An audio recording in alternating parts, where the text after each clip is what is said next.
Saya berislam karena saya sungguh-sungguh mencintai Yesus dan saya ingin mengikuti semua ajarannya. Banyak non-muslim memutuskan memeluk Islam setelah mendengar lantunan serta mempelajari Al-Quran.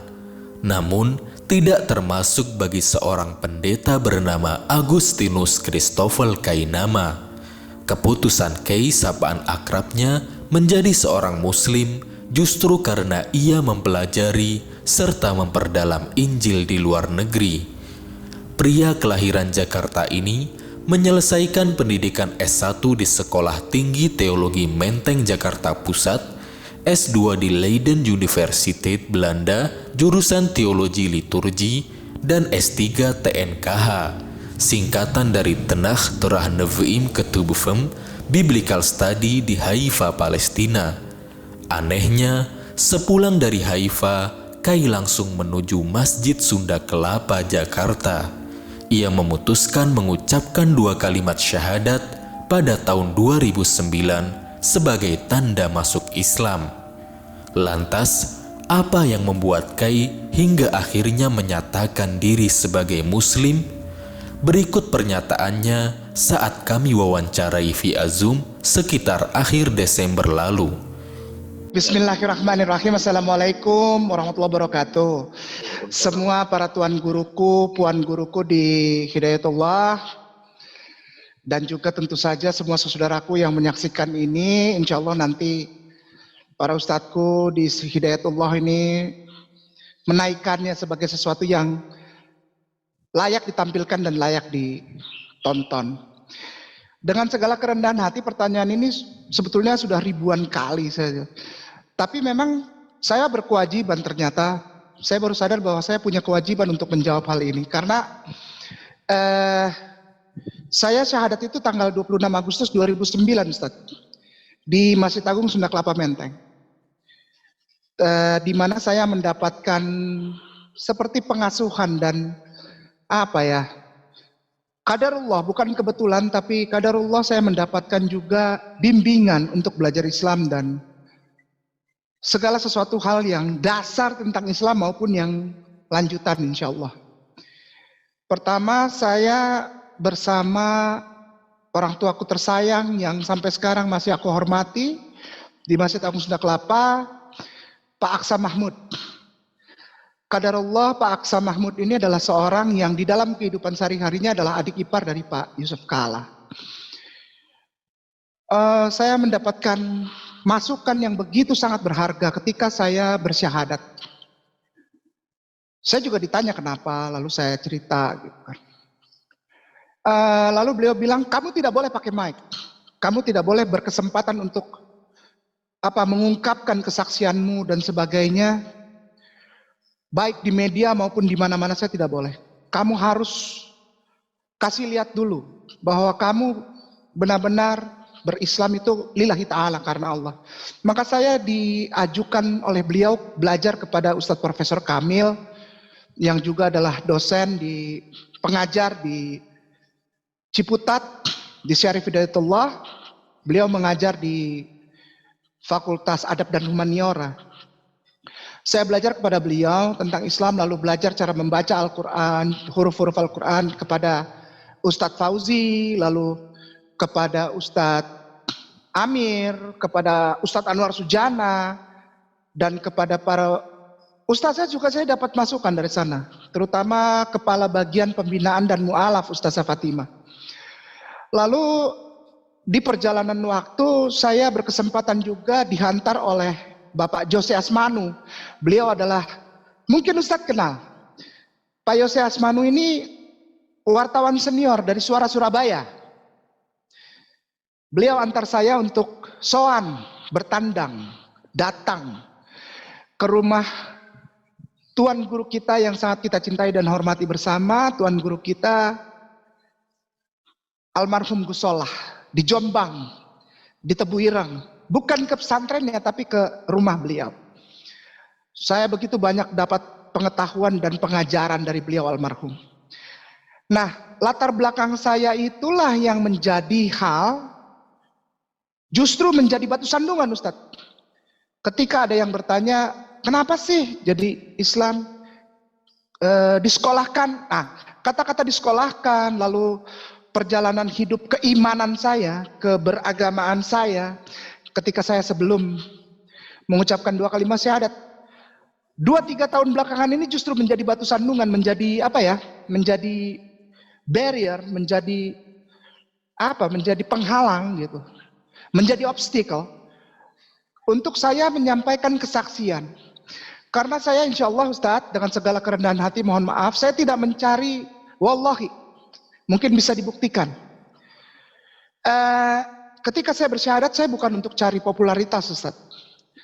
Saya tidak mencari tenar, saya tidak mencari uang, saya hanya ingin menyampaikan kesaksian. Sekali lagi, saya hanya ingin menyampaikan kesaksian saya. Di mana bahkan ketika saya setelah mengucapkan 2 kalimat syahadat, itu tertulis di dalam surat An-Nisa ayat 135. Ini jadi pegangan saya.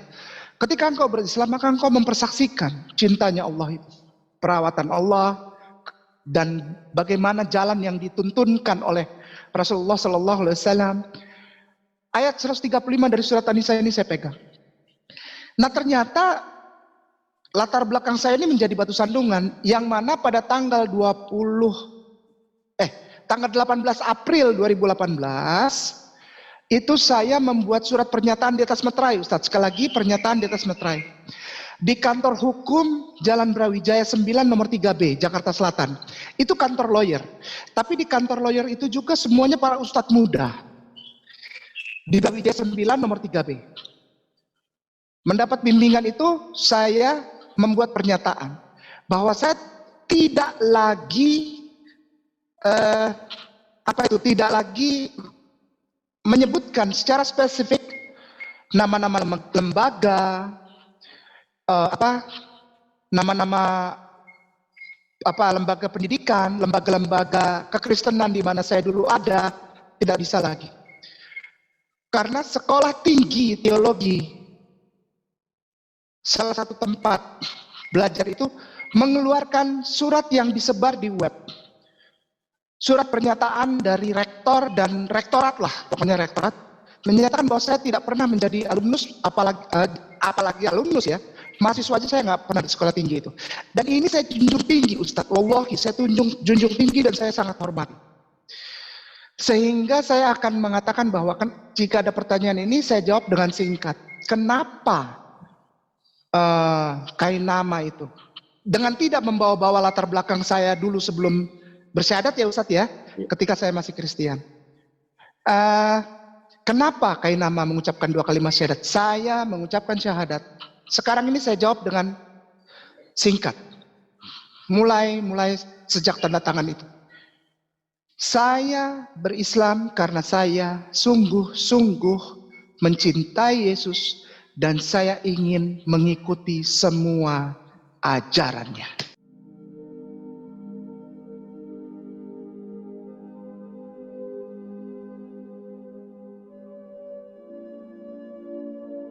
Ternyata tidak.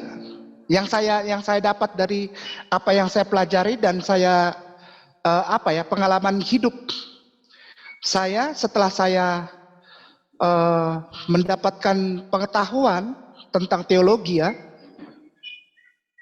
ternyata tidak.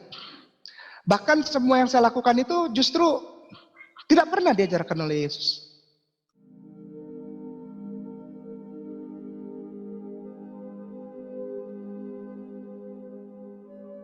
Beda. Yesus yang dulu aku kenal sebelum bersyahadat, sekali lagi dengan segala rasa hormat dan kerendahan hati dan tanpa ingin menyerang, menyinggung, underestimate, insulting, merendahkan, menjelek-jelekan, mengejek agama lain, imannya atau kitab sucinya, tidak. Aku mau jawab bahwa begini Ustaz, dengan segala kerendahan hati. Kristus yang aku kenal dulu ketika sebelum aku mengucapkan 2 kalimat syahadat adalah Kristus yang ternyata bukan Kristus. Kristus yang sesungguhnya adalah Kristus yang validnya itu didapat dari kitab suciku terdahulu bahkan dan dalam Al-Quran Karim. Itu baru itu. Yang selama ini ternyata Bukan beliau, someone else gitu apa. Seseorang yang malah lain, yang malah aku nggak kenal itu. Seseorang yang Tuhan, seseorang yang adalah incarnated atau inkarnasi dari pencipta alam raya bersama seluruh isinya ini. Tuhan, Allah yang berinkarnasi menjadi manusia, lalu menanggung dosa manusia sebelum beliau dan sesudah beliau. Ini nggak ada, Ustaz. Nggak ada malah. Seorang Kristus yang memperbolehkan orang makan babi, makan makanan haram, yang tidak mempermasalahkan orang itu menutup auratnya, wanita menutup auratnya atau tidak. Kristus yang tidak mempermasalahkan laki-laki itu berkhitan atau tidak. Wah, ini nggak ada malah. Sehingga ketika pemahaman itu dan kesadaran itu datang, tidak ada cara lain buat saya, Ustaz, selain mengucapkan 2 kalimat syahadat. Kai lahir sebagai seorang Kristen Protestan, mengikuti jejak orang tua yang sangat taat. Sang ayah, Yakobus Kainama, merupakan seorang prajurit TNI AL dan pekabar Injil. Begitu kuat, kekristenan tumbuh dalam keluarga pria yang namanya kemudian berganti menjadi Ahmad Kainama setelah memeluk Islam. Selain sang ayah, kakak kandung dan sepupu perempuannya juga seorang pekabar Injil. Dari keluarga Kristen yang amat taat, kemudian memilih jalan yang berbeda. Itu bukan tanpa resiko, bahkan resikonya berat. Saya dulu malah mikir nggak ada resiko kok, saya bilang. Resiko itu baru ada setelah saya mengucapkan 2 kalimat syahadat. Waktu saya mengambil keputusan, saya pikir enggak lah, karena ini saya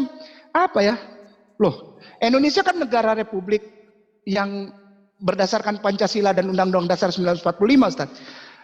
Bhinneka Tunggal Ika ya, toleransi dan dilindungi undang-undang 28E dan 29 itu, pasal 28E dan 29 itu, Undang-Undang Dasar 1945 kan melindungi setiap warga negaranya untuk bebas beribadah sesuai dengan agama dan kepercayaannya masing-masing.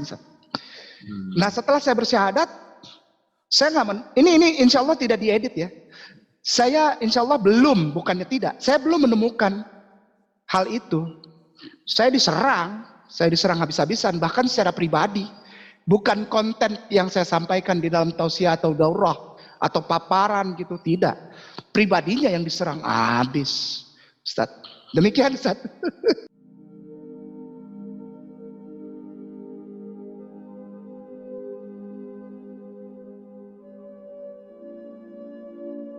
Iya, kaget lah. Saya pikir, berarti di Indonesia ini belum ada tolerannya. Orang Islam semua diminta toleran dari zaman Doeloe itu, dari tahun 0 sebelum kemerdekaan terhadap orang yang beragama lain. Tapi orang beragama lain kok sepertinya nggak toleran sama orang Islamnya. Orang Islam diminta begini, orang Islam diminta begitu, orang Islam diminta tidak melakukan ini, tidak melakukan itu. Islam aja terus. Yang lain nggak pernah tuh saya dengar dilarang. Maaf ya, ini pengalaman pribadi.